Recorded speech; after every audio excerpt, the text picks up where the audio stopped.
గురువు తర్వాత పూజించేది ఎవరిని గురువుగారు? అతిథిని కూడా దేవుడిగా పూజిస్తారు. ఏంటి, అతిథి కూడా దేవుడా? అవును, అలాంటి సంఘటనలు కోకొల్లలు.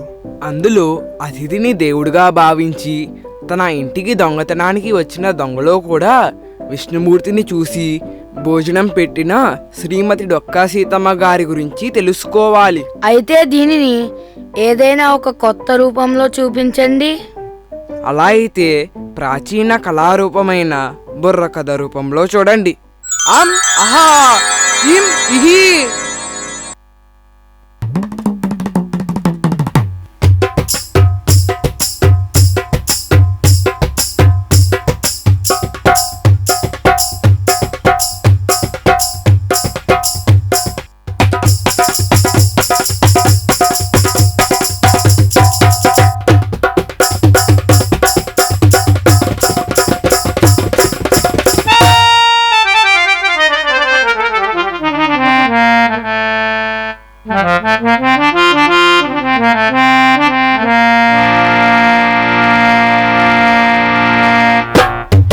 జయము జయము మన భారత మాతకు జయము దిగ్విజయము. తందాన తన చదువులనిచ్చేడి సరస్వతి తల్లి చల్లగా చూడమ్మా. తందాన తన సిర్లనిచ్చేడి శ్రీ మహాలక్ష్మి కర్ణ చూపవమ్మా. తందాన తందాన దేవనందనాన తరికిట జంతరిట. అందరికీ నమస్కారం. మనం ఈరోజు నిత్య అన్నదాతగా ఆంధ్రుల అన్నపూర్ణగా పేరుగాంచిన శ్రీమతి డొక్కా సీతమ్మ గారి గురించి చెప్పుకుందాం. నువ్వు అన్నదాత అనగానే ఆకలి వేస్తుందేమిటి? ఇప్పుడే కదా కుంభాలు లాగించావు. అయినా ఆకలి వేస్తుంది. ముందు ఈ కథ విను, తర్వాత ఏదైనా తిను. మీరు మొదలు పెట్టండి. వినరా భారత వీర కుమార అన్నపూర్ణ కథను. వినరా సోదర వీర కుమార సీతమ్మ చరితను. ఆంధ్ర రాష్ట్రమున మండపేటయను గ్రామం ఒకటి గలదు.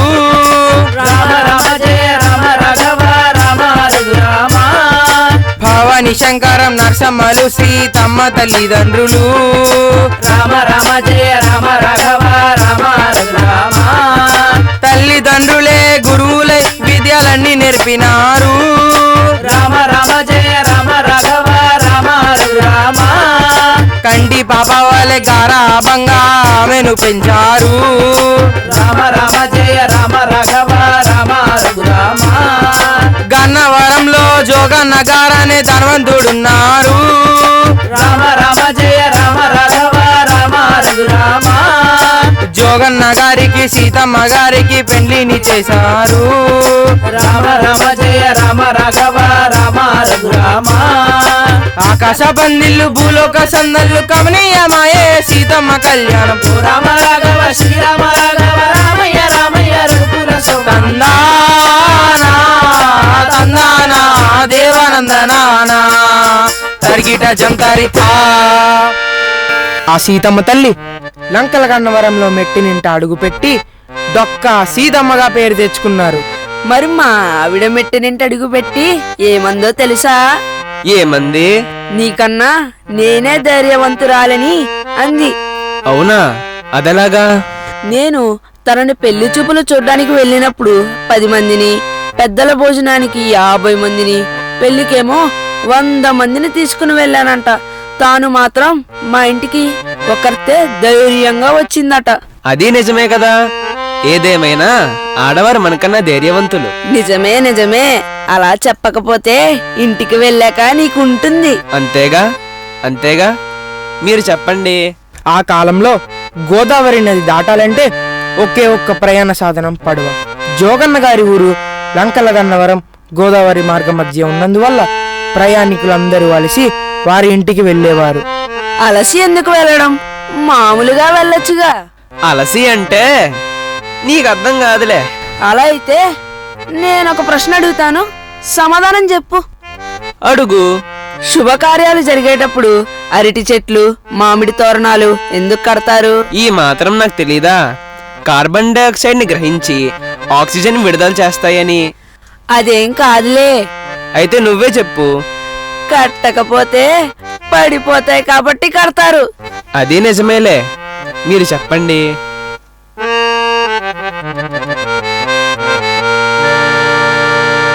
భర్తతో కలిసి ప్రయాణికులకు భోజనాలు పెట్టేది.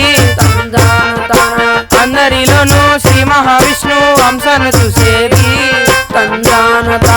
ఏ వేళనైనా లేదనకుండా వండి వడ్డించేది. ఈ వేళ కాదు మళ్ళీ రండి అని మాటలేనే లేదు. చిన్న లేదు పెద్ద లేదు ఆదిత్యానికి లోటే లేదు.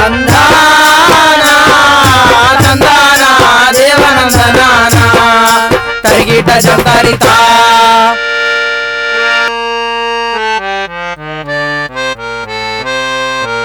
అన్నదానం కోసం ఆస్తులన్నీ వారు ఖర్చు చేసినారు. అతిథుల కోసం రాత్రి పగలు ఎదురు చూసినారు. జోగన్న సీతమ్మ దంపతులిద్దరు ఆదర్శమైనారు. అన్నదానంలో వారిద్దరు ఆది దంపతులైనారు. తందానా తందానా దేవనందనానా జరిగిట జంతరితా. సీతమ్మ గారు వారి ఇంటికి వచ్చిన వారికి మాత్రమే భోజనం పెట్టేవారా? ఇంకా ఏ విధంగా పెట్టేవారు? భోజనం పెట్టడం అంటే గుర్తు వచ్చింది. ఏం గుర్తొచ్చింది? ఒకరోజు మా ఆవిడ నాకు భోజనం పెడుతుంది. అదే సమయంలో మా ఇంటి గుమ్మం దగ్గరికి ఒక కోతి వచ్చింది. నేను మా ఆవిడని ఆట పట్టించాలని ఏమో మీ చుట్టం వచ్చింది అని అన్నాను. తను వెంటనే రెండత్తయ్య గారు అంది. దాంతో కుదిరింది తెక్క. మీరు చెప్పండి. కేవలం ఇంటికి వచ్చిన వారికే కాకుండా వారింట పాడి పంటకు లోటు లేదు. విసుగు విరామం లేదు. అతిథి అంటే దేవుడంట. అతిథి వస్తే పండుగంట. గోదావరికి వరద వస్తే అవతల వైపు ఉన్న ఊళ్ళకు భోజనాలు పట్టుకొని పతిని వెంట పెట్టుకొని గోదావరి నది దాటి ఆకలి తీర్చినది. వంట చెరుకు లేకపోతే చీరల్ని కట్టెలుగా మార్చి వండి వడ్డించి నాదే.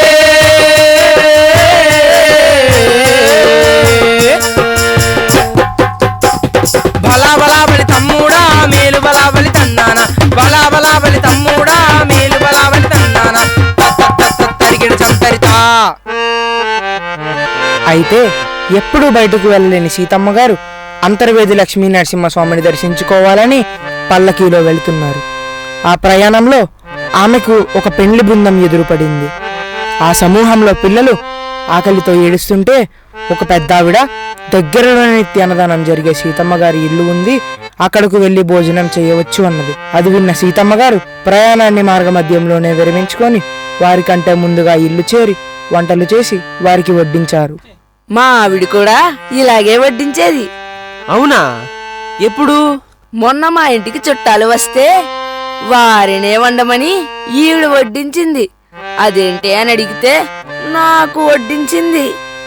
మన సీతమ్మ గారు అలా కాదు, ఎంతమంది వచ్చినా ఆవిడే వండి వడ్డించేవారు. చివరికి వారింటికి దొంగతనానికి వచ్చిన దొంగను కూడా శ్రీ మహావిష్ణువుగా భావించి అతిథి మర్యాదలు చేసిన అపరాన్న పూర్ణ మన సీతమ్మ గారు. అందుకే బ్రిటిష్ దొర ఎడ్వర్డ్ సై పట్టాభిషేక వేడుకకు సై లండన్ కు ఆహ్వానిస్తే సై సీతమ్మ రాలేను అంటే సై ఫోటోను పంపామని సై ఫోటోను కుర్చీలో పెట్టి సై సింహాసనం అధిష్ఠించి సై లండన్ రాజా దర్బారులో సై ఆమె ఫోటోను పెట్టించారు. సై ప్రశంస పత్రం కూడా పంపించి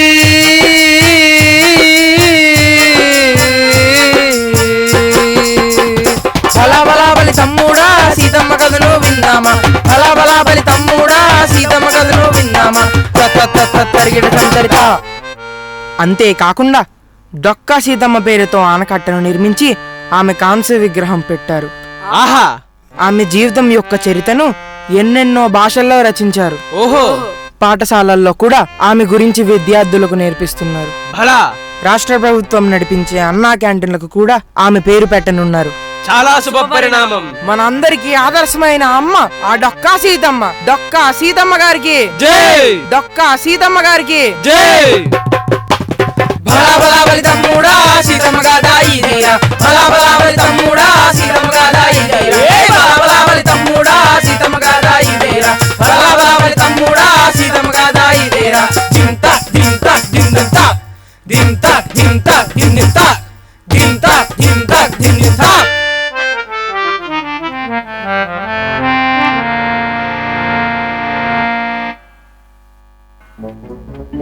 బలా బలా బలి తమ్ముడా మేలు బలా బలి తందానా మేలు బలా బలి తందానా.